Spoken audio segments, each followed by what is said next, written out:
주여 하나님 나타내어 주십시오.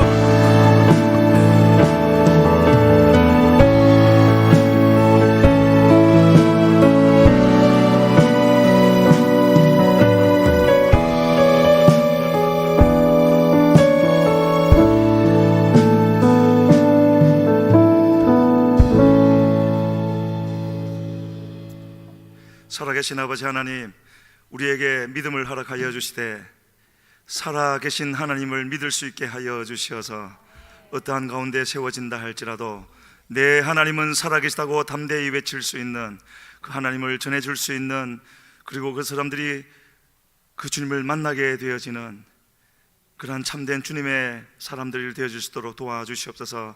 오늘도 그 주님 만나기 위해 나왔사오니 주여 역사하여 주시고, 하나님 각 사람 마음속에 주님이 찾아가 주시고 말씀하여 주시어서 하나님 살아계신 주님을 모심으로 담대하여 이 세상을 이겨나가게 하여 주시고 주님의 나라를 이루어가게 하여 주시옵소서. 감사함을 드리오며 예수님의 이름으로 기도드렸습니다. 아멘. 찬양을 주고 있는 그 곡을 이제 부르실 텐데요, 그 곡의 주인공은, 그 내용이 참으로 아름답죠. 그 곡의 주인공은 모두가 되었으면 좋겠지만 그렇지는 않을 것이고, 오늘 나누려고 하는 하나님이 남기신 자, 이 시대에 그 남기신 자에게 하나님이 주시는 내용, 오늘 본문에도 나오지만은요, 그런 곡이라는 것을 우리가 생각하시면서 주님, 나도 주님이 이 시대에 남기시는 그런 사람 중에 한 명이 되게 해주시고 이 찬양의 주인공이 되게 해주시옵소서 하시는 마음으로, 우리 간절한 마음으로 부르시겠습니다.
전능자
말씀 찾아보시겠습니다. 스바냐 3장 11절로 17절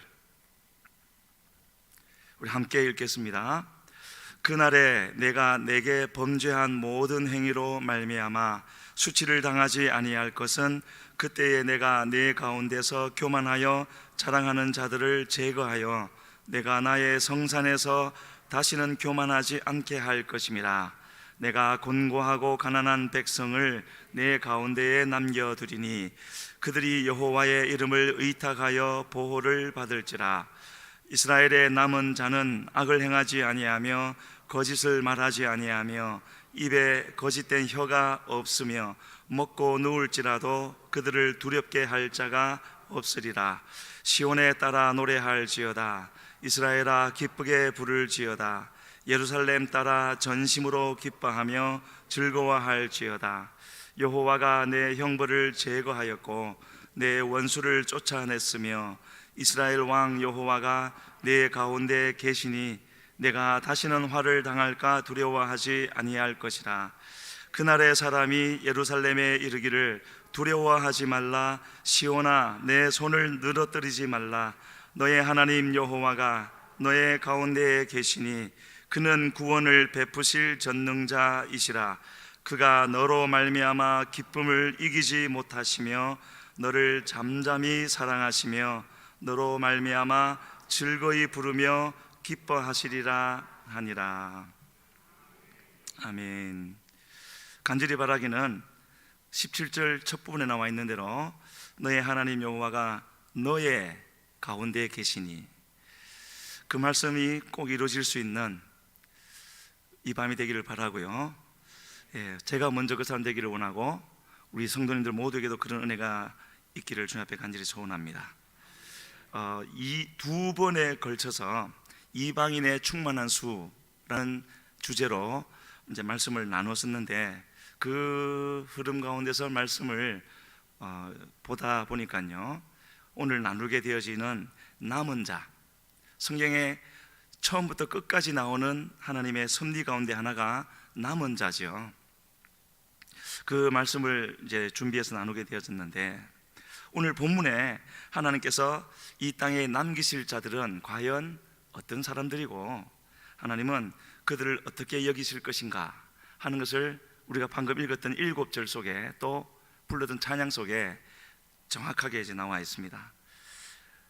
제가 아까 그래서 예배 시작 전에 기도하면서 항상 저는 그렇게 기도합니다. 기도의 시작은 살아계신 하나님, 살아계신 하나님이 살아계시다라는 것을 이제 이렇게 시작점으로 하는데, 하나님이 살아계시다라는 것을 설명하라고 하면 우리 성도님들은 뭐라고 말을 꺼내시겠습니까? 답이 딱 하나 있는 건 아니죠.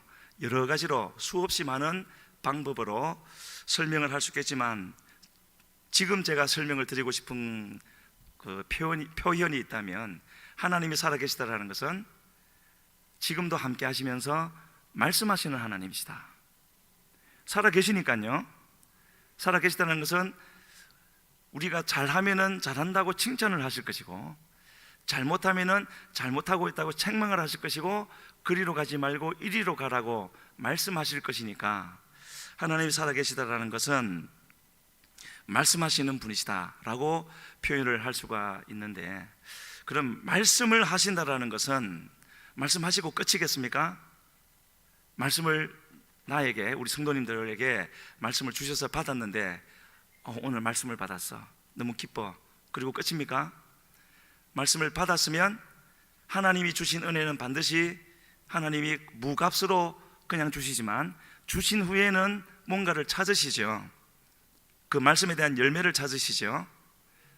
그래서 우리가 말씀을 받았다라는 것은 그 말씀에 순종해야 되는 것이고, 순종을 하면 하나님이 보시고 축복을 주시는데, 반대로요, 듣기는 들었지만 또 뭘 해야 될지도 알았지만 어떤 이유에서든지 그것을 행하지 아니하면 안 한 것으로 끝이 아니라 불순종이죠. 불순종하는 자는 그냥 넘어가십니까? 그렇지 않다는 거 잘 알고 계실 겁니다. 그래서 오늘은 이제 그 부분에 대해서 남은 자와 하나님의 말씀, 남은 자가 하나님의 말씀에 대해서 어떻게 하고 어떻게 할 때 또 하나님은 그 사람을 남기시는가? 어떤 사람은 태어날 때부터 남은 자여서 죽을 때까지 남은 자, 그런 것이 아니지요. 성경의 법칙은 남은 자로 택해 주시는 은혜는 모두에게 주시지만 그것을 내게로, 내 것으로 만들고 계속 남게 하는 것은 각자의 선택이 되어지는 겁니다. 그것을 두고 그 사람의 믿음이라고 말을 하지요. 우리가 흔히 축복의 장이라고 부르는 어디입니까? 신명기 몇 장이죠? 28장이죠. 신명기 28장은 우리가 흔히 축복의 장이라고 부르지만 총 68절, 68절 중에서 축복에 관한 말씀은 14절이고 나머지 54절은 저주와 징계에 관한 말씀입니다. 그래도 여전히 우리는 축복의 장이라고 부를 수 있죠. 왜냐하면 축복을 받으면 되니까요. 그런데 우리가 받기에는 축복이 좋은 것이고 또 그래야 되지만 우리의 가야 할 길이 아직도 남아있다는 것을 생각하고 또 그 끝이 언제인지를 모른다는 것을 생각할 때 우리에게 더 유익이 될 수 있는 말씀은 물론 축복이 좋은 거지만 더 안전하게 우리의 길을 만들어줄 수 있는 것은 이 징계, 저주라고 해서 완전히 버리는 것이 아니라 잘못했을 때 하나님이 벌하시는 그런 말씀이니까요. 이 말씀이 되지 않겠는가 해서 오늘은 그 부분에 좀 초점을 맞추어서 말씀을 전하려고 합니다. 그 중에서도요, 신명기 28장 62절에 보면은 이 남은 자에 대해서도 분명히 말씀하시는 부분이 있는데 우리 같이 읽어보겠습니다. 너희가 하늘의 별같이 많을지라도 내 하나님 여호와의 말씀을 청종하지 아니하므로 남는 자가 얼마 되지 못할 것이라. 저기서 너희는 이방인을 대상으로 하지 않습니다. 아직은요. 이후에는 모두가 대상이 되겠지만 저 말씀을 하시는 순간에는 이스라엘 광야 40년을 지나와서 이제 눈을 들어보면은 저 너머에 가나안 땅이 보이는 거기서 모압 평지에서 하나님이 하시는 말씀인데 하늘의 별같이 많을지라도 실제로는 200~300만 정도였지만 더 많아질 수 있다는 거죠. 하늘의 별같이 많을지라도 얼마 안 남을 거라고요. 실제로는 그 이유를 뭐라고 하셨습니까? 하나님이 말씀하시는데 그 하신 말씀을 청종하지 않기 때문에 어떤 복잡한 이유가 있거나 여러 가지가 있는 것이 아니었습니다. 단 한 가지였죠. 하나님이 하시는 말씀에 청종하지 아니하여서 그렇게 말씀을 하고 있습니다. 그래서 우리는 이 말씀을 참 마음에 잘 기억하고 새겨야 할 것 같습니다. 왜냐하면 얼마 남지 않을 것이라고 하나님이 말씀하셨으니까요. 그리고 말씀하시는 것은 하나님이 우리에게 찾아오셔서 해주시는 은혜이지만 조금 전에도 말씀드린 것처럼 그 들은 말씀을 하나님의 말씀으로 믿고 그리고 다른 것을 포기하고 하나님의 말씀을 행하기로 선택하는 것이 나의 믿음이기 때문에, 나의 선택이기 때문에, 그래서 우리는 이 말씀을 새기고 또 새겨야 되겠죠. 안 새기면 그 말씀은 옛 언약이 되고요, 새기면 새 언약이 된다고 성경이 말씀하고 있습니다. 그리고 이것이 하나님이 가장 먼저 남은 자에 대해서 주신 뜻이 되어지는 겁니다. 하나님의 말씀을 청종하지 않으면 그 다음에는 무슨 일이 있겠습니까? 하나님의 말씀을 들었고 또 청종하지 않았는데 그냥 하나님이 내버려 두시는 거겠습니까? 물론 이제 그렇게 볼 수도 있지만은요, 영적인 전쟁이라는 말 우리가 참 많이 쓰죠. 하나님이 우리에게 말씀을 주시는 것은 어쩌다가 하나님 눈에 우리가 뜨이니까 옛다 이거나 먹어라 하고 주시는 것이 아니라 그 시간에 그 자리에 우리의 심령 속에 반드시 있어야 될 말씀이기 때문에 내 속에 들어와서 나를 바꾸어야 할 때가 됐기 때문에 주시는 말씀 아니겠습니까? 그래서 청종하라고 하시는 건데, 청종하지 않았다는 말은 들어와서 새겨져야 될 그 말씀이 새겨지지 않았다는 거죠. 내가 순종해야 내 마음속에 새겨지는 것 아니겠습니까? 그럼 새겨지지 않으면 그 자리는 비어있지 않고요, 다른 것이 들어오게 되는 겁니다.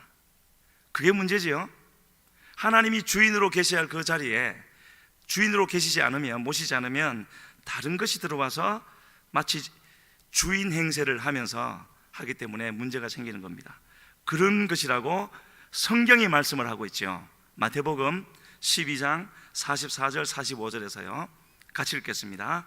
이에 이르되 내가 나온 내 집으로 돌아가리라 하고 와 보니 그 집이 비고 청소되고 수리되었거늘 이에 가서 저보다 더 악한 귀신 7을 데리고 들어가서 거하니 그 사람의 나중 형편이 전보다 더욱 심하게 되느니라. 이 악한 세대가 또한 이렇게 되리라. 이 말씀도 첫 부분에 뭐라고 되어 있습니까? 내가 나온, 그러니까 이 귀신은 그 사람에게 전에 있었다가 주님이 쫓아내 주신 거죠. 그러면 주님을 모시고 주님을 주인으로 모시고 살아가야 되는데 보니까 아직도 집이 비어 있어요. 말씀을 청종하지 않은 거죠. 그랬더니 혼자 들어가는 것이 아니라 더 악한 귀신 7을 데리고 들어가는데, 지금 그 한 사람을 놓고 말하는 것이 아니라 45절 끝에서 주님이 뭐라 하셨습니까? 이 악한 세대가 또한 이렇게 되리라. 누가 악한 세대지요? 하나님이 주시는 말씀을 듣지 않고 순종하지 않는 그 사람을 두고 하시는 말씀 아니겠습니까? 믿지 않는 사람 두고 악하다고 말씀하겠습니까? 아니지요. 그래서 주의 말씀을 청종한다는 것은 주님을 내 삶의 주인으로, 어떻게 해야 주님을 삶의 주인으로 모시는 것이 되겠습니까? 우리의 큰 숙제지요. 하루를 살아도 얼마나 많은 선택의 순간들이 찾아옵니까? 그때마다 주님을 선택하는 것이 주님을 주인으로 모시는 삶이 되어질 텐데, 주님은 그 과정을 다 보고 계신다라는 것이고, 주님을 택하는 사람들을 착하고 충성된 종이라고 여겨주시고, 그리고 그것으로 끝나지 않고 우리에게 주시기로 예비되어진 그 은혜를 주셔서, 그러면서 점점 우리의 본질을 바꾸어 주시는 거죠. 그거는 어떻게 설명할 수가 없지 않습니까? 받아서 누리는 사람만 알 수 있는 거죠.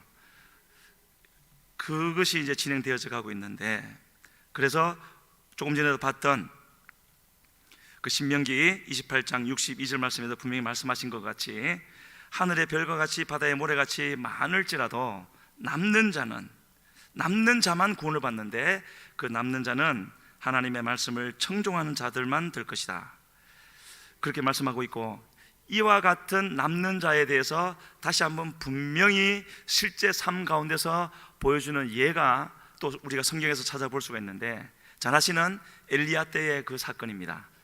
우리 열왕기상 19장 18절 말씀을 먼저 같이 한번 읽어보겠습니다. 그러나 내가 이스라엘 가운데 7,000명을 남기리니 다 바알에게 무릎을 꿇지 아니하고 다 바알에게 입맞추지 아니한 자니라. 저기서 둘째 줄에 7,000명을 남기리니, 저게 남은 자죠. 하나님이 남기셨다고 남기리니 했으니까요, 하나님이 은혜로 되어졌다라는 겁니다. 그런데 저기는 이제 두 가지를 설명해 놓으셨죠. 바알에게 무릎을 꿇지 않고 입맞추지 아니한, 한마디로 바알을 섬기지 않는, 그렇게 할 수가 있을 텐데, 저게 쉬운 게 아니지요.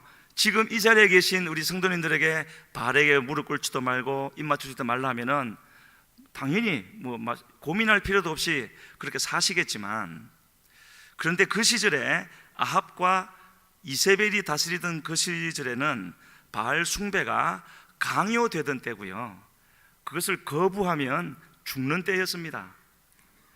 목숨을 걸어야 되는 거고, 그래서 그 오바댜라는 충성스러운 사람은 하나님의 선지자들을 100명 따로 숨겨서 50명씩 숨겨놓고 먹을 것을 제공했다고 엘리야에게 말하는 장면이 있었지 않습니까?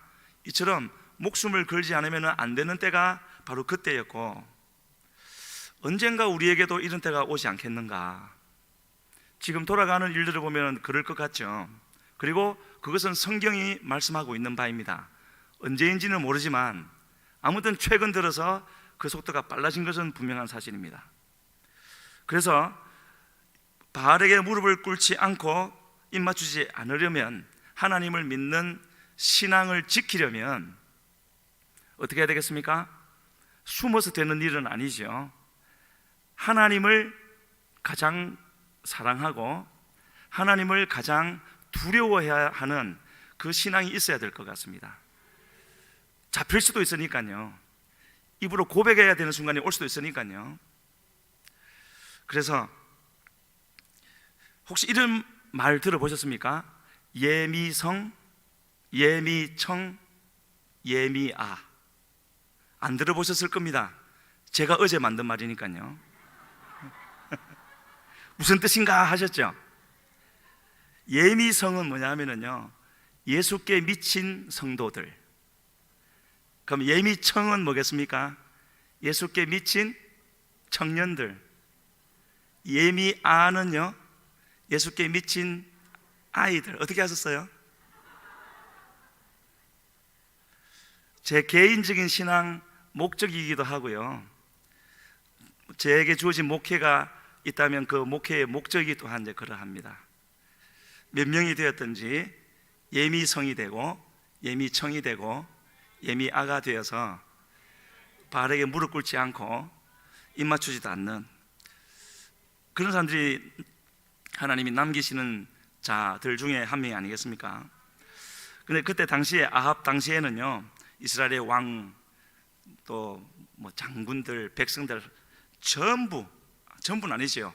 거의 전부가 바알을, 왜 거의 전부는 아니냐 하면 하나님이 7,000명을 남겨놓으셨다 했으니까. 그런데 한 나라에 7,000명이면 너무 적은 것 아니겠습니까? 지금 뭐 어느 교회도 몇만 명씩 되는 시대인데요. 그래서 바알을 그렇게 하나님인 줄 알고 섬겼고 그 숫자가 그렇게 많았다는 것은 참으로 두려운 말씀이구나 하게 되고요, 주님이 다시 오시는 그 재림의 때에 그렇게 보여진다면 그거는 정말 두려운 일인 거죠. 그래서 우리는 다른 누구를 말할 것이 아니라 저 뭐 점쟁이를 찾아가거나 무당을 찾아가거나 그런 사람들이라고 생각할 것이 아니라 내 안에 하나님 보시기에 이와 같은 요소는 있지 않는지 우리가 이런 말씀을 대할 때 다시 한번 살펴봐야 하는 것이고요, 항상 돌이키고 회개하고 하나님 보시기에 온전치 않은 것이 있으면 버리고 깨트리기를 힘쓰는 그런 우리가 되어야 될 줄로 믿습니다. 나하고는 우상 숭배는 관계없어 라고 말을 생각하는 분이 있다면 정말로 그렇다면 그건 큰 복이고 주님 앞에 바로 선분이라고 생각하지만, 그러나 그렇게 생각하는 것 자체가 우리에게는 위험 요소가 된다는 것도 우리가 잊지 말아야 될 줄로 믿습니다. 누구에게나 그런 일이 찾아올 수가 있고, 왜 그렇습니까? 우리는 영적 전쟁 가운데 있고 조그만 틈이 나도, 제가 이번 주에 배운 단어가 틈입, 지난 목요일에도 말씀드렸죠. 틈이 나면 그냥 치고 들어오는 게 틈입이라 그럽니다. 사단이 하는 것이 그런 것이죠. 이런 영적 전쟁 가운데 있기 때문에 이전까지는 잘했다 할지라도 내가 소홀히 한 하나님의 말씀은 없는가, 이런 것을 늘 뒤돌아보는 우리가 되어야 될 줄로 믿습니다. 그래서 그러할 때 하나님은 엘리야에게 7,000명을 남기겠다고 하신 그 하나님께서 엘리야에게 맡기신 일이 있는데, 예후에게 기름을 부어서 이스라엘의 왕을 삼고 엘리사에게 기름을 부어서 선지자로 삼아라, 후계자로 삼아라, 그렇게 하셨죠. 그렇다면 이 예후와 엘리사는 하나님이 남겨놓으신 그 7,000명 중에 두 사람이라는 것을 우리가 알 수가 있는데, 물론 이 예후는요 정말 충성스럽게 하나님의 맡기신 아합에게 속한 사람들을 다 진멸하는 일을 정말 충성스럽게 다 감당했습니다. 이세벨까지 죽여버리죠. 그런데 왕이 된 후에 또 틀어져 버립니다. 그러니까 끝까지 간다는 것이 이렇게 중요한 것이고 또 쉽지 않은 것이죠. 그런데 이 7,000명은 하나님 앞에 그렇게 바로 서 있고 하나님이 귀하게 쓰시는 엘리야도 없다고 생각할 정도로 숨겨져 있는 사람이었다는 거죠. 몰랐으니까 나 혼자만 남았다고 그렇게 넋두리를 했던 것 아니겠습니까? 자기 혼자만 남았다고, 바알에게 무릎 꿇지 않은 자는 자기만 남았다고, 참으로 그 마음으로 사역을 했을 때 힘들고 어려웠을 것 같습니다. 동력자가 한 명도 없다라고 느껴진다면 굉장히 힘든 일이죠.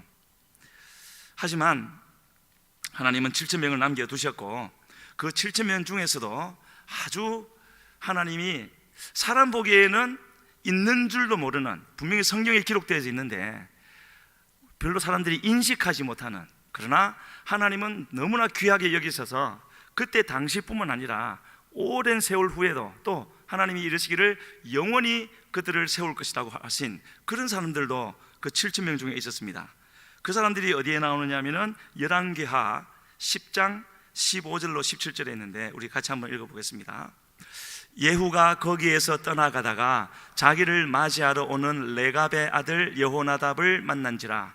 그의 안부를 묻고 그에게 이르되 내 마음이 내 마음을 향하여 진실함과 같이 내 마음도 진실하냐 하니 여호나답이 대답하되 그러하니이다. 이르되 그러면 나와 손을 잡자. 손을 잡으니 예후가 끌어 병거에 올리며 이르되 나와 함께 가서 여호와를 위한 나의 열심을 보라 하고 이에 자기 병거에 태우고 사마리아에 이르러 거기에 남아있는 바 아합에게 속한 자들을 죽여 진멸하였으니 여호와께서 엘리야에게 이르신 말씀과 같이 되었더라. 방금 읽으신 열왕기하 10장 15절로 17절에서 누구를 지금 주인공으로 삼고 이야기할 것 같습니까? 예후가 아니라 여호나답이죠. 누구의 아들요? 기억하시는 분이 있네요. 레갑의 아들 여호나답. 그래서 예후가 하나님의 명령을 받고 기름 부음을 받고 가는데 가는 길에 레갑의 아들 여호나답이 나타나서 묻기를 뭐라고요? 내 마음이 너를 향하여 진실한 것 같이 내 마음도 진실하냐? 그렇습니다. 손을 잡자. 잡으니까 병거에 올려서 같이 가는 거죠. 그러면서 여호와를 위한 나의 열심을 봐라. 그리고 실제로 그 열심대로 진멸을 해버리죠. 그래서 지금 이 경우만 놓고 보더라도 우리가 알 수 있는 것처럼 모든 것은 하나님이 하신 말씀대로 다 되어지는데, 그러나 그 가운데서도 뭔가가 변경될 수가 있는 거죠.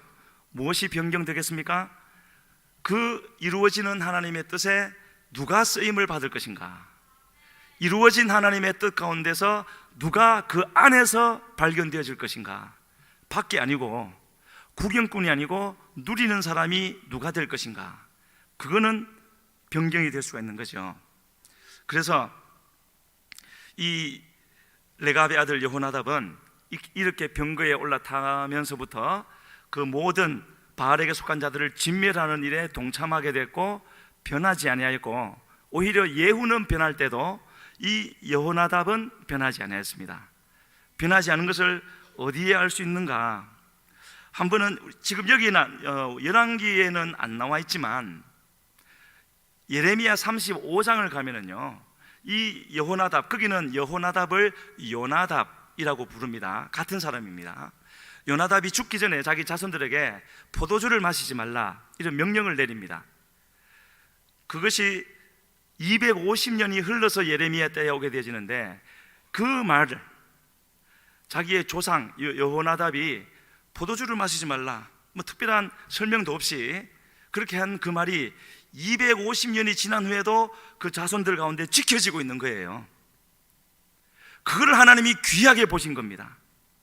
왜냐하면 하나님의 백성, 이스라엘 백성들은 끊임없이 말씀을 주시는데도 안 듣고 있었거든요. 그래서 바벨론으로 포로로 보내기로 하나님이 작정하신 그때가 아니겠습니까? 그렇기 때문에 이 여호나답, 요나답의 후손들의 자기 조상들, 사람임에도 불구하고 심지어 그들은 이방인이었습니다. 겐 사람, 미디안에 출애굽에서 가나안으로 가는 이스라엘 백성들을 따라와서 거기에 거주했던 사람들이거든요.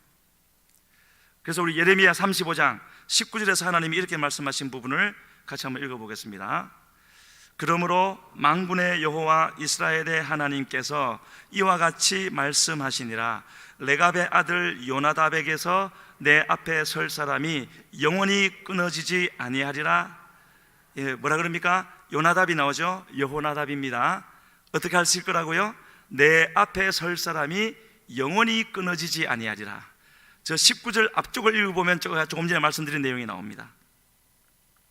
바로 이 여호나답이 남은 자의 본질, 하나님이 남기실 자의 본질이 무엇인가를 분명히 보여주는 거죠.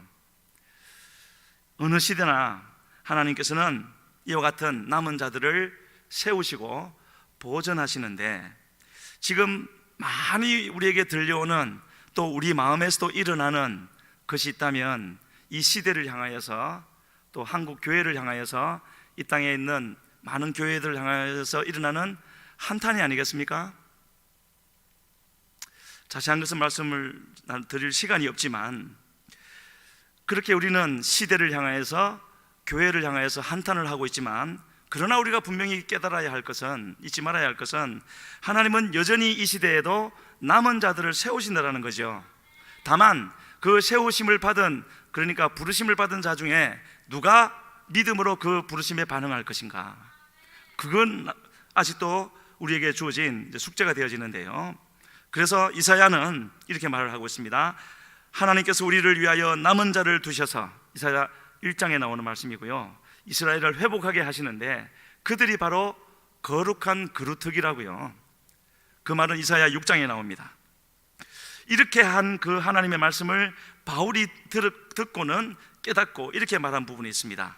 이와 같이 지금도, 그러니까 그거는 바울 때지요, 지금도 은혜로 택하심을 따라 남은 자가 있느니라. 얼마나 감격적인 선언입니까? 지금도 은혜로 택하심을 따라 남은 자가 있느니라. 그러면 그 지금도를 우리가 읽고 있으니까 우리도 고백할 수 있겠죠? 지금도 은혜를 따라 은혜로 택하심을 따라 남은 자가 있느니라. 주님, 제가 그 사람입니다. 이렇게 하며 나가야 되지 않겠습니까? 그래서 하나님은 우리 시대에도 이렇게 역사하고 계시는데, 그 남은 자들을 통하여서 지금은 한탄스러운 것 같은 이 하나님의 나라와 교회를 회복시키실 거라는 거죠. 그래서 우리는 그 자리에 꼭 가야 되지 않겠습니까? 근데 그냥은 되지 않고요, 하나님 보시기에 남은 자의 모습을 갖추어야 되는데, 아니, 하나님이 갖추어 주시는데 누가 순종하여 따라갈 것인가, 그것이 남아있는 겁니다. 그래서 또 한 사람, 요시야 왕에 대해서 우리가 본다면 좀 더 의미를 명확히 할 수가 있을 것 같습니다. 역대하 34장, 그 말씀을 읽기 전에요, 요시야라는 왕은 잘 아시죠? 유다가 망하기 직전에 가장 마지막 선한 왕이었던 왕이었고, 그래서 그를 통하여서 종교개혁을 일으키셨고, 그대로 갔으면 좋았을 것을, 그러나 그렇지를 못했고요. 아무튼 종교개혁을 일으키는 과정에 있었던 일입니다. 역대하 34장 21절 말씀 같이 읽겠습니다. 너희는 가서 나와 및 이스라엘과 유다의 남은 자들을 위하여 이 발견한 책의 말씀에 대하여 여호와께 물으라. 우리 조상들이 여호와의 말씀을 지키지 아니하고 이 책에 기록된 모든 것을 준행하지 아니하였으므로 여호와께서 우리에게 쏟으신 진노가 크도다 하니라. 저 상황은 어떤 거냐 하면은요, 종교개혁을 일으키고 그리고 성전을 수리하기를 시작했는데, 그러다 보니까 그때 대제사장이었던 hil기야가 책을 하나 발견했습니다. 그 헌금궤 안에서. 그리고 요시야에게 갖다 주었더니 거기서 읽었는데, 그 책을 두고 그 34장에서 이르기를 모세가 전한 여호와의 율법책이라고, 요시야 당시에 일어나고 있는 그 상황에 꼭 맞는 말씀을 그때 발견하게 하셔서 읽게 하시고, 그 말이 읽혀질 때 요시야 왕은 옷을 찢고 회개하면서 더 종교개혁을 강력하게 시행하는 것을 그 역대하 34장에서 기록하고 있습니다. 이처럼요, 하나님은 요시야 때도 마찬가지로 어떻게 하나님의 일을 진행하시고 어떻게 하나님의 남기신 자를 일으키신다고요? 처음부터 지금 계속 말씀드리고 있는 대로 말씀을 주시고 그 말씀을 지켜 행하는 자를 그렇게 세우시고 일을 이루어 가신다는 겁니다. 지금 제가 복잡한 얘기 말씀드리고 있는 것이 아니죠. 하나님은 말씀하시는 분이시고 그 말씀에 반응하는 자를 통해서 일을 이루시는데, 그렇게 반응하는 자는 저절로 남은 자가 되는 것이고 더 큰 은혜를 부어주신다라는 그 말씀을 지금 나누고 있는 겁니다. 그래서 우리는 이런 말씀들을 대하면서 또 성경을 읽으면서 하나님, 이 말씀으로 또 성령의 은혜로 내 마음을 씻어주시고, 하나님 보시기에 하나님이 나와 함께 하실 때에 하나님 눈에 거슬리는 거 있으면 주님 다 태워주시고 정결하게 해 주시옵소서. 우리는 이 기도를 잊지 말아야 되는 것이죠. 왜냐하면 말씀에 순종하는 자가 하나님께서 남기시는 남은 자가 된다고 분명히 말씀하고 있으니까요. 그래서 바로 그 책을 열왕기 하에서는 이렇게 표현을 합니다. 아까는 모세가 남긴 율법책이라 그랬지 않습니까? 열왕기 하에서는 이스라엘과 유다의 남은 자를 위하여 발견한 책이라고요. 더 의미가 분명하죠. 똑같은 책이지만 그렇게 말을 하고 있습니다. 그래서 이 말씀을 놓고 볼 때 우리가 다시 한번 우리를 생각해 볼 수 있는 것은 지금까지 어떻게 살았느냐는 것도 너무나 중요하죠. 그거를 보시고 또 하나님 새 은혜를 주시니까.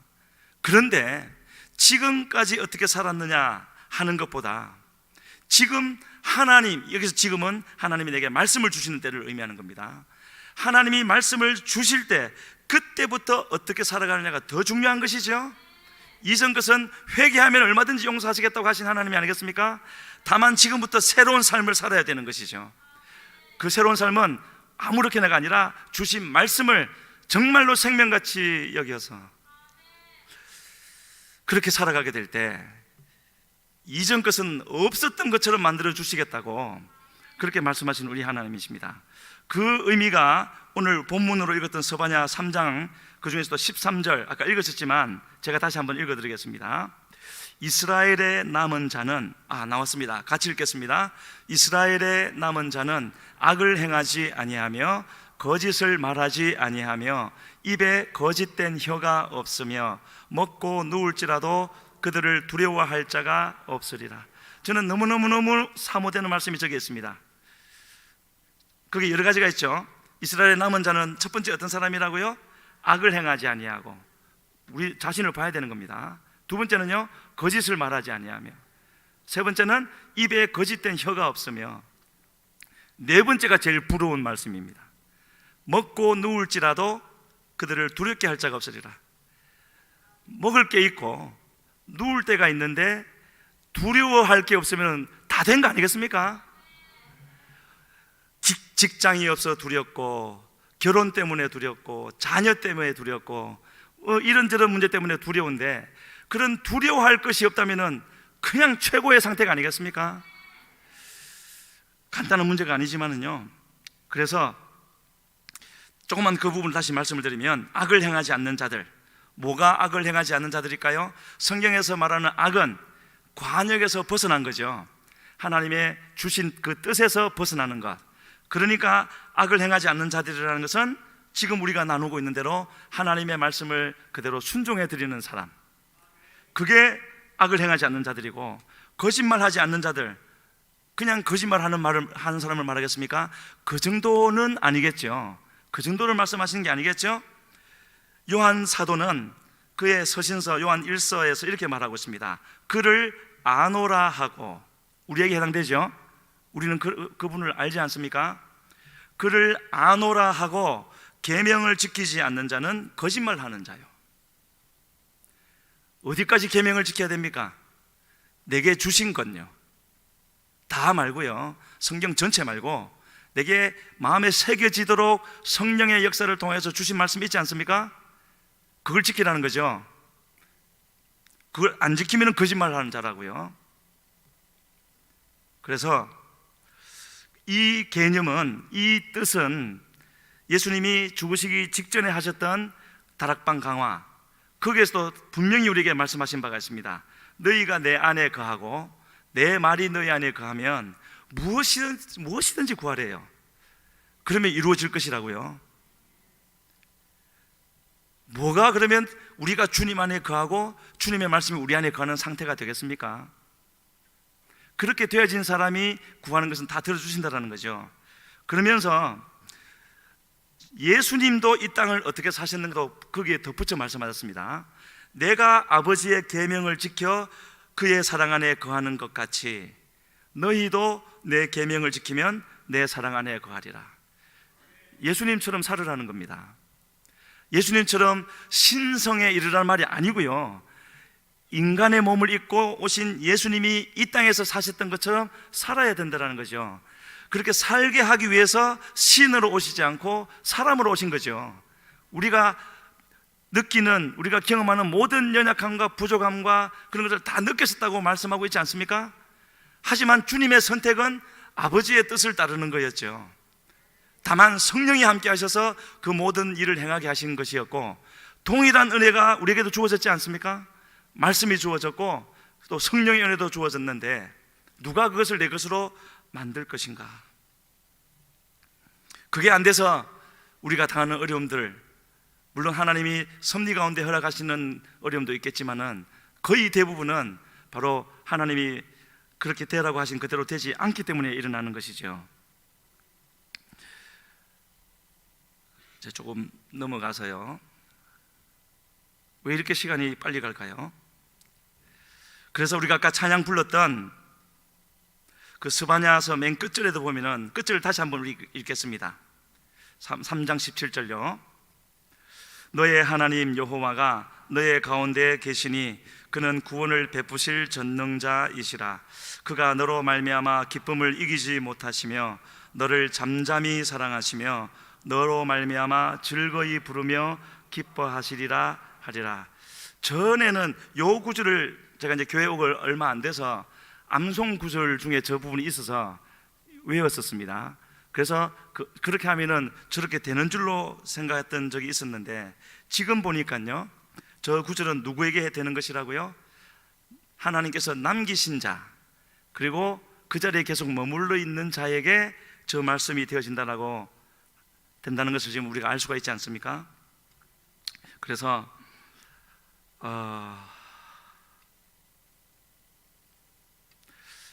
시간이 좀 걸리더라도 전 같으면 시간이 이 정도 되면 제가 마음이 바빠서 막 넘어갈 텐데요, 그것도 고쳐야 될 일이다 생각되어서 전하겠습니다. 계속하겠습니다.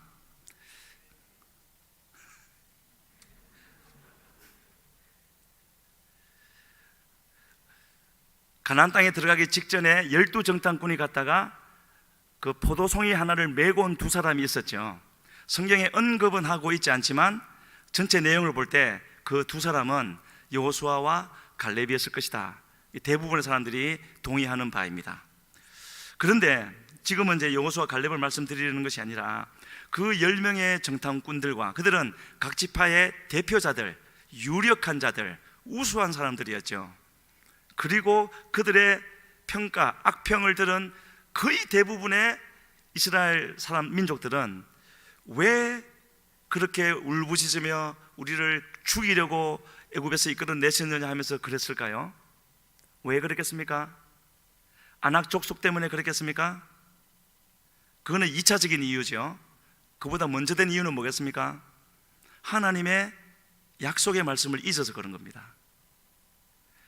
광야 40년을 지나오면서 수십 번, 어쩌면 수백 번일지도 모르겠습니다. 성경에 기록된 것만 해도 제가 세어보지 않았지만 아주 많다는 것을 어림짐작으로도 알 수가 있고, 심지어는 언제부터 주셨느냐 하면은요, 출애굽기 23장, 그러니까 이거는 시내산에 도착하고 10계명을 주시는 그 장면이죠. 그때부터 하나님이 이 말씀을 주셨습니다. 같이 읽겠습니다. 내가 사자를 내 앞서 보내어 길에서 너를 보호하여 너를 내가 예비한 곳에 이르게 하리니 너희는 삼가 그의 목소리를 청종하고 그를 노엽게 하지 말라. 그가 너희의 허물을 용서하지 아니할 것은 내 이름이 그에게 있음이니라. 네가 그의 목소리를 잘 청종하고 내 모든 말대로 행하면 내가 내 원수에게 원수가 되고 내 대적에게 대적이 될지라. 40년 전에 주신 말씀이거든요. 뭐라고 하셨습니까? 내 사자를 앞서 보내어서 예비한 곳 가나안 땅에 이르게 할 텐데, 그 사자에게는 뭐가 있느냐 하면 하나님의 이름이 있다고요. 구약에서 천사, 하나님의 사자로 표현되어질 때 단수로 나오는 경우는 거의 대부분 하나님이거나 아니면 예수님을 의미합니다. 지금도 그 경우이죠. 하나님의 이름이 있는 사자, 예수님이 함께 하셔서 거기까지 데려가시고 거기에 들어가게 하시겠다고요. 그런데 한 가지만 조건을 걸었습니다. 그게 금방 읽으신 22절에 그의 목소리, 하나님의 이름이 있는 그 사자의 목소리를 잘 청종하고 내 모든 말대로 행하면, 그거밖에 없습니다. 어떤 말씀인 것 같습니까? 창세기 3장에 나오는 그 말씀 같죠? 2장에 나오는 동산 중앙에 있는 선악을 알게 하는 나무의 열매는 먹지 말라. 똑같지 않습니까? 그래서 그것만 지키면, 그러니까 무슨 말이겠습니까? 하나님을 잊지 말라는 거죠. 모든 순간에 왜 선악을 알게 하는 나무를 동산에 세워주셨습니까? 그거 보고 하나님 기억하라는 거죠. 하나님은 안 보이니까 눈에 보이는 증거를 주신 겁니다. 그러는 것처럼 사자를 앞서 보내면서 말씀을 허락하실 텐데, 그 말씀을 청종하면 하나님이 모든 것을 다 책임져 주시겠다고요. 그처럼 예수님이 함께 하셨는데, 바울사도는 그와 같이 함께 하셨던 그 예수님을 고린도전서 10장에서 이렇게 말하고 있죠. 광야에서 그리스도를 통해 세례를 받고 생수를 마셨다고요. 그런데 하나님께서는 그들의 다수를 기뻐하지 않으셨다고 했습니다. 이상하죠? 출애굽부터 광야 40년 동안 그렇게 함께 하시면서 어려움을 만날 때마다, 어려움을 만난 게 잘못은 아니지 않습니까? 광야니까 어려움은 있는 건데, 그 어려움을 만날 때마다 물이 없으면 물을, 먹을 게 없으면 먹을 것을, 대적이 있으면 물리쳐 주시면서 모든 필요를 채워주실 만큼 그렇게 사랑했던 그 사람들을 다수를 기뻐하지 않으셨다고요. 왜 그렇습니까? 하나님을 기쁘시게 하는 것은 다른 어떤 것이 아니죠. 히브리서 11장 6절, 믿음이 없이는 하나님을 기쁘시게 할 수 없다 그랬죠. 바꾸어 말하면, 아무리 하나님께서 우리를 사랑하시고 우리를 위하여 예배하신 은혜가 크다 할지라도 우리가 불신앙 속에 있으면 그 모든 것을 무효화하는 것이고 보류시키는 거죠. 돌아올 때까지요. 그리고 바울사도는 또 이르기를, 금방 그 말을 하고 나서, 하나님이 다수를 기뻐하지 않았다고 하는 그 말씀을 하고 나서 바로 그 뒤이어서 하는 말이, 이 모든 일은 말세를 만난 우리를 위하여 본보기로 세우신 것이라고요. 그러니까 성경이 기록해 주신 것이 아니겠습니까? 그래서 우리는 너무나 잘 알고 있고 당연한 얘기지만, 하나님의 첫 번째 열매로 택함받은 이스라엘이 그토록 실패하고 심판을 받고 징계를 받고 한 그 모든 것의 이유는 항상 하나님의 말씀을 듣지 않는데, 다른 민족들은 듣고 싶어도 듣지 못하는 그 말씀을 들어놓고 순종하지 않은 것에 있었다는 것을 잊지 말아야 될 줄로 믿습니다. 그래서 참 놀라운 사실 한 가지를, 이 열 정탐꾼들이 악평을 했을 때 그들이 1세대는 광야에서 다 죽었지 않습니까? 그 악평을 한 그날 하나님이 너희가 말한 그대로 광야에서 다 쓰러질 것이다 라고 말씀하신 그날이 유대력으로 아브월, 아브월은 5월입니다. 아브월 9일. 좀 생소하게 들리시죠? 아브월 9일이라는 말을 유대인이 들으면은 경악을 하는 날입니다. 우리는 잘 모르지만은요, 왜 그러냐면 그들에게는 가장 치욕적이고 고통스러운 날로 지금까지 기억되고 있는 날인데, 남유다가 언제 망했습니까? BC 586년 느부갓네살에 의해서 멸망당했죠. 성전이 다 무너졌지 않습니까? 그날이 아브월 9일입니다. 근데 그 한 번으로 끝나지 않고요, 그래서 이 날을 그냥 고유명사인 것처럼 아브월 9일, 아브월 9일 그렇게 하면서 스가랴 7장을 보게 되면은 5월의 금식이라는 또 다른 별명이 붙어 있을 정도로 그날이 대대로 오늘날까지 지금 전해져 오는 건데요, 스가랴 7장 3절 같이 한번 읽어보겠습니다. 만군의 여호와의 전에 있는 제사장들과 선지자들에게 물어 이르되, 내가 여러 해 동안 행한 대로 5월 중에 울며 근신하리이까. 저기 끝에 있는 5월 중에 울며 근신하리이까, 저것이 바로 아브월 9일을 말하는 겁니다. 여러 해 동안 그랬다 그랬죠? 또 올해도 그렇게 해야 됩니까? 회복이 안 됩니까? 그런 말인 거죠. 그 정도로 끝나지 않고요. 그래서 나중에 열왕기하 25장을 읽어보십시오. 거기에 보면은 아브월 7일에 멸망하기 이틀 전에 느부갓네살이 예루살렘을 포위했고 이틀 후에 멸망을 하게 되어지는데, 그래서 바벨론의 군사들이 성전까지 다 들어와서 기명들, 금그릇, 은그릇 다 훔쳐가지 않습니까? 그때를 두고 성경이 뭐라고 하시냐면은 성전이 강도의 구렬이 되었다고 말씀하신 거고요. 예수님이 성전 청결을 하실 때 만민의 기도하는 집이 될 것이라고 했던 하나님의 집이 강도의 구렬이 되었다고, 예수님 때 그것이 또 한 번 이루어진 것이죠. 그 상태로 되어진 그 강도의 구렬이 여기서부터 시작되었다는 겁니다. 그리고요, 그 정도로 끝나는 것이 아니었고요. 말씀을 읽고 또 계속 나누겠습니다. 예레미야에도 바로 그 부분이 나오는데요. 예레미야 7장 10절로 11절 같이 읽어보겠습니다. 내 이름으로 일컬음을 받는 이 집에 들어와서 내 앞에 서서 말하기를 우리가 구원을 얻었나이다 하느냐, 이는 이 모든 가증한 일을 행하려 함이로다. 내 이름으로 일컬음을 받는 이 집이 너희 눈에는 도둑의 소굴로 보이느냐? 보라, 나 곧 내가 그것을 보았노라. 여호와의 말씀이니라. 계속해서 그 말씀을 하고 있는 것을 볼 수 있고요.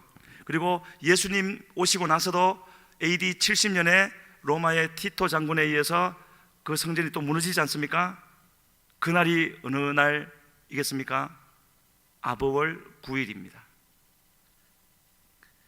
로마 황제는요, 이후에 이스라엘이라는 지명을 없애버리고 거기를 팔레스타인, 블레셋인의 땅이라는 팔레스타인으로 바꿔버린 그날이 또한 아버월 9일입니다. 시간이 많이 흘러서 1290년 영국에 흩어져 정착해 살고 있던 유대인들이 한꺼번에 쫓겨나는 날이 있었습니다. 그리고 1492년 스페인에 살던 모든 유대인들도 단 하루 만에 쫓겨나는 일이, 가진 것 챙길 시간도 없이 쫓겨나는 일이 있었는데, 이 두 날이 모두 아버월 9일이었습니다. 왜 그렇겠습니까? 그 날에 뭐가 있어서 그런 것입니까? 하나님은 이것을 통해서 우리에게 뭘 말씀해 주시는 거죠? 하나님의 말씀을 듣고 지키는 것이 얼마나 중요한 것인가 하는 것을, 그 한 가지를 우리에게 알려주고 있는 겁니다. 그런 일들이 계속 되어졌기 때문에 어쩌면 이스라엘 유대인들은 2000년이 지나도록 자기들의 정체성을 유지할 수 있었던 힘이 거기에도 있었지 않겠는가. 그거를 마음속에 새기고 또 새기면서요, 그래서 지금 나라를 회복했지 않습니까? 그래서 우리가 지금 이 시간에 바깥 어디에 가서 재미있는 일을 하지 않고 죄를 짓지 않고 있는 것, 하나님의 크신 은혜지요. 하지만 이렇게 성전에서 하나님을 섬기고 있다 할지라도 하나님이 내게 주신 말씀을 하나님이 원하시는 대로 지키고 있는가 하는 그것이 더 중요한 문제가 되어지는 것입니다. 꼭 그렇게 자신을 또 돌아보시고 하시기를 바라고요. 아무래도 준비한 말씀을 다 나누지는 못할 것 같고요. 이렇게 말씀을, 하나님의 앞에 징계받은 말씀을 계속 나누고 있지만, 하나님께서 우리를 향하여 두신 하나님의 본뜻은, 하나님의 본심은 무엇이겠습니까? 잘못하기만 해봐라, 내가 그냥 그런 것이겠습니까? 복을 주시는 것이겠습니까? 당연히 복을 주시는 것이죠. 그래서 수없이 잘못을 저지르지 말라고 그런 징계의 말씀도 하신 건데, 그 하나님의 우리에게 복 주시려는 마음이 분명하게 나타나 있는 구절이 우리가 축복장이라고 부르는 신명기 28장 1절과 2절에 분명히 나타나고 있습니다. 거기를 같이 읽어보겠습니다. 내가 내 하나님 여호와의 말씀을 삼가 듣고 내가 오늘 내게 명령하는 그의 모든 명령을 지켜 행하면 내 하나님 여호와께서 너를 세계 모든 민족 위에 뛰어나게 하실 것이라. 내가 내 하나님 여호와의 말씀을 청종하면 이 모든 복이 내게 임하며 내게 이르리니. 살짝 저 말씀 보면 좀 안 믿어지는 부분이 있죠. 1절에 너를 세계 모든 민족 위에 뛰어나게 하실 것이라. 저도 어떻게 그렇게 될 수 있을지 상상이 잘 안 됩니다. 그래서 안 믿어지려고 하는데 그냥 믿으면 되는 거죠. 제가 생각하는 세계 모든 민족 위에 뛰어나는 하나님의 방법은, 저에게 이루어 주신다면 그 방법은 그냥 하나님으로 가득 차고 예미성, 그게 이루어지면 저는 저 말씀이 제게 이루어진 겁니다. 그래서 아무것도 두려워하지 않고 누가 와도 내가 믿는 하나님 전해줄 수 있고, 그러면 그 사람이 힘을 얻고, 그게 바로 저거 아니겠습니까? 하나님이 우리를 택하신 이유는 다른 게 아니지 않습니까? 공부 1등 하라고 불러주셨습니까? 그것도 뭐 때문에 그런 것을 허락하시죠? 증인되라고 하시는 것이죠. 하나님이 살아계시다는 것을 보여주고 전해주라고요. 예미성이 되면 그 안에 다 포함된 거 아니겠습니까? 그래서 신명기 28장은 꼭 개인적으로 한번 읽어보시고요, 한 군데만 더 꼭 거기는 읽어야 되겠습니다. 신명기 29장 9절로 13절, 하나님의 뜻이 거기에 온 세상을 구원하려는 뜻이 다 나와 있습니다. 좀 길지만 같이 읽습니다. 그런즉 너희는 이 언약의 말씀을 지켜 행하라. 그리하면 너희가 하는 모든 일이 형통하리라. 오늘 너희 곧 너희의 수령과 너희의 지파와 너희의 장로들과 너희의 지도자와 이스라엘 모든 남자와 너희의 유아들과 너희의 아내와 및 내 진중에 있는 객과 너를 위하여 나무를 패는 자로부터 물 깃는 자까지 다 너희의 하나님 여호와 앞에 서 있는 것은 내 하나님 여호와의 언약에 참여하며 또 내 하나님 여호와께서 오늘 내게 하시는 맹세에 참여하며 여호와께서 내게 말씀하신 대로 또 내 조상 아브라함과 이삭과 야곱에게 맹세하신 대로 오늘 너를 세워 자기 백성을 삼으시고 그는 친히 내 하나님이 되시려 함이니라. 아멘.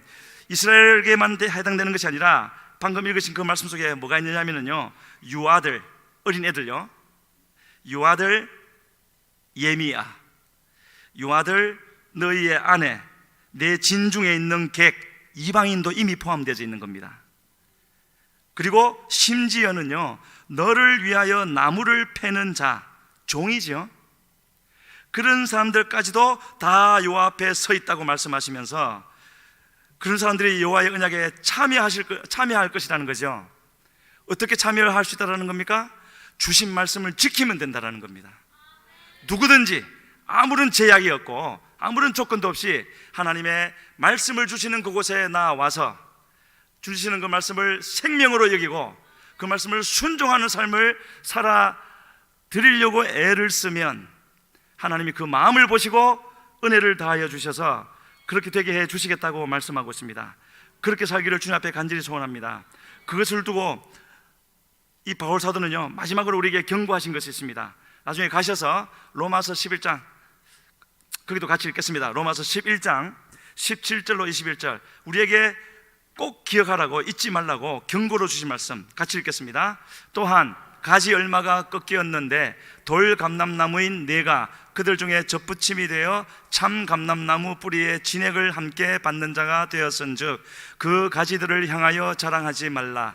자랑할지라도 내가 뿌리를 보존하는 것이 아니요 뿌리가 너를 보존하는 것이니라.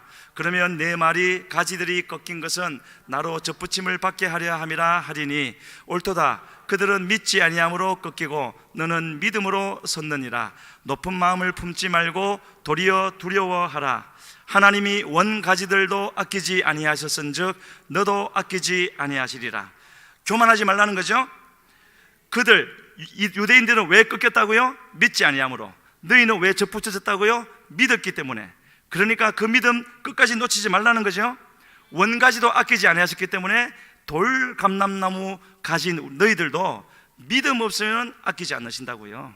그만큼 바꾸어 말해서 믿기만 하면 된다는 걸 말씀하는 거 아니겠습니까? 얼마나 감사한 일입니까? 믿음을 붙들고 믿음을 지킬 수 있도록 주여 도와주시옵소서. 그렇게 말씀을 가까이 하고 기도하며 나갈 때 주님이 믿음 갖도록 허락하시지 않겠습니까? 믿음도 하나님의 선물이라고 하셨으니까요, 우리 아까 부르던 찬양 한번 부르시고 같이 기도하며 나가겠습니다. 우리의 살 길은 오직 겸비함으로 하나님의 뜻에 순종하는 것밖에 없다는 것을 마음속에 새기면서 우리 같이 찬양하시겠습니다.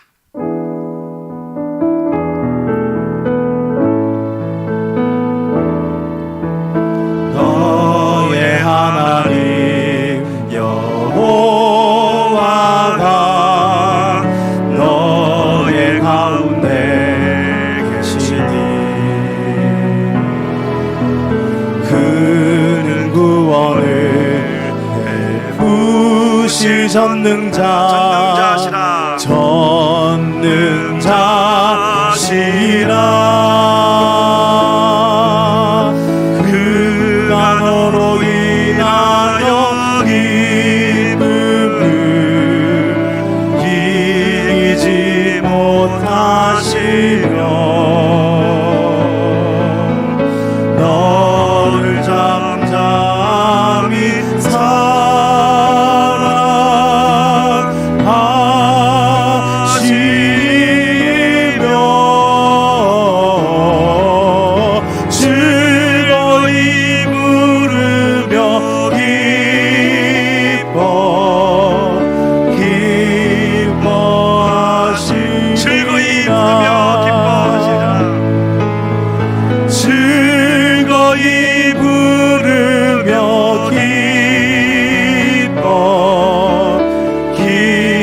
기도하겠습니다. 하나님, 참으로 간절히 빌고 원합니다. 주님이 나로 인하여 기쁨을 이기지 못하는 그 자리까지 나아가게 하여 주시옵소서. 내게 주어지는 내일의 하루의 삶 속에서도 오직 주님을 선택할 수 있게 하여 주시고, 주님을 구하게 하여 주시어서 주님이 우리를 통하여 이루시고자 한 그 뜻을 이 땅에서 다 이루어드리게 하여 주시옵소서. 주여 부르시고 기도합니다. 주여, 주여, 살아계신 아버지 하나님, 주여 하나님, 주여 도와주시옵소서.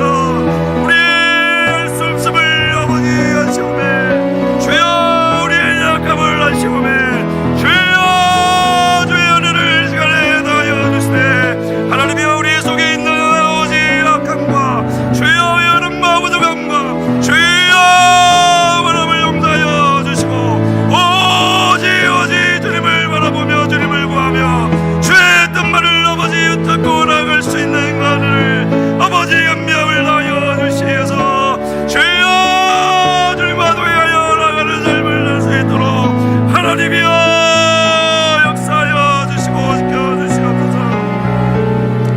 이 시간에 담임 목사님을 위해서 기도하시겠습니다. 지금 강변교회 임직식이 있어서 가셨는데 하나님, 우리 목사님에게 말씀하여 주시옵소서. 그리고 그 말씀 우리에게 전달해 주실 때 온 교회가 하나 되어져서 주의 말씀을 청종함으로 주의 나라가 해운대 순복음교회를 통하여 이루어져 가게 하여 주시고, 이 어두운 때에 하나님의 빛을 비추게 하여 주시옵소서. 기도하시고 자유롭게 기도하시겠습니다. 주여